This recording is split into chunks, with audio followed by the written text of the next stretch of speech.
The number of white men and women compared to the number of black men and women. White men and women outnumber black men and women about 10 to 1. And this is in most tech companies in Silicon Valley. The problem with this is diversity is usually a good thing, as in the next picture I'm about to draw, because it shows different perspectives, because the rich guy has access to anything, so his perspective is it's great because you can buy it, it's affordable for him. But for maybe someone else that is underpaid, it might be better. Now we are going to the poor versus the rich. So here is the rich. They're usually a white male, but there are female with a lot of money and a huge house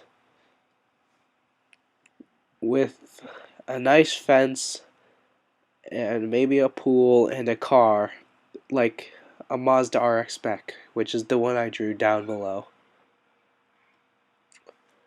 They have children which go to a very good high school or a private school which they can easily afford. And then they go to college, or they graduate first, and they get a really good grades, and they go to college like MIT. And they study at MIT, and they get into all the tech companies like Google, Facebook, and Instagram.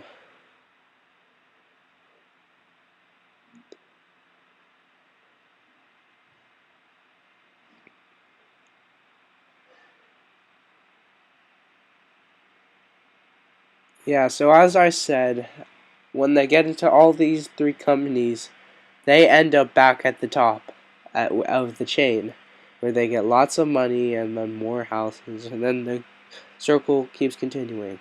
For the poor, they are usually people of color. I'm not saying this to be offensive, but the statistics of the diversity in Silicon Valley show this. They usually have a small house and maybe not a good car. When their children go, they just go to a public school with not many places that or options to go. They usually do graduate, but they don't get a good college. And if a lucky person of color, well, I shouldn't say lucky, but if a person of color goes to the one of those tech companies, they might go out to coffee and then they might be left out. Angelica Coleman said that whenever she went out to coffee with her coworkers, they never asked her, "How was your day? What'd you do over the weekend? What makeup do you use?" or any of those. They kind of talked to each other and left her out of the picture. Now, this is big racial discrimination that we have to work on, because we are constantly saying no to people of color just because of their color. Thankfully, Laura Gomez and her company, Atypica, is working on fixing diversity. It is a software company, and they let everyone in. There is no racial discrimination in this company. And she is helping to fix the diversity in Silicon Valley. This is one of those things that if you never fix it, it'll stay like that. Thanks for watching the end.